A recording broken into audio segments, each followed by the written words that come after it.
We're back with Erin sharing secrets for ultimate entertaining ideas. And we have the hot chocolate charcuterie board you never knew you needed, but you do. Erin, so what makes the perfect hot chocolate board? Well, of course, the chocolate, that's the number one must have, but I think it's really all about the toppings here. So not everyone likes the same thing. You want to have a good variety. You also want to have some healthier swaps. So we're using some unsweetened cocoa.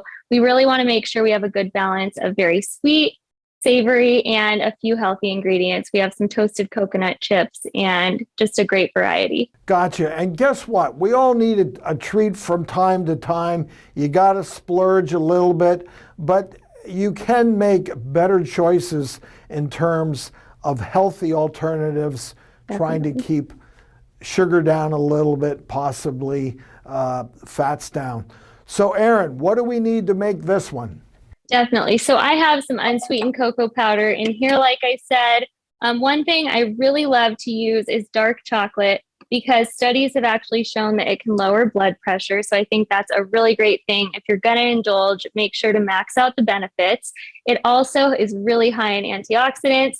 So I have some added dark chocolate that you can add in. It'll just melt right down. And I have some cinnamon on this board. I love doing marshmallows. And one of my favorite tips to make this a little bit healthier is by making your whipped cream at home. Because if you buy store-bought, you don't know how much sugar is going in there. It's usually very high. Exactly right. At home, you can control the sugar. So I've made my own whipped cream here. And I think that's a really nice touch for guests also. All right, Erin, looking closely, I see some things that might not belong in a mug. What else have you included? Well, you can't have your hot cocoa without some snacks.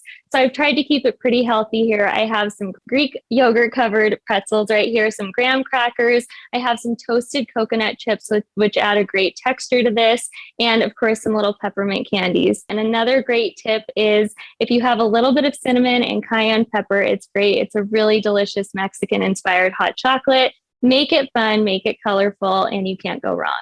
Erin, well, you've covered it all. Good job. You can't go wrong with hot chocolate, especially this time of the year.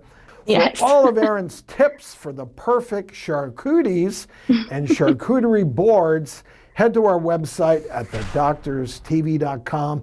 Thanks again, Erin.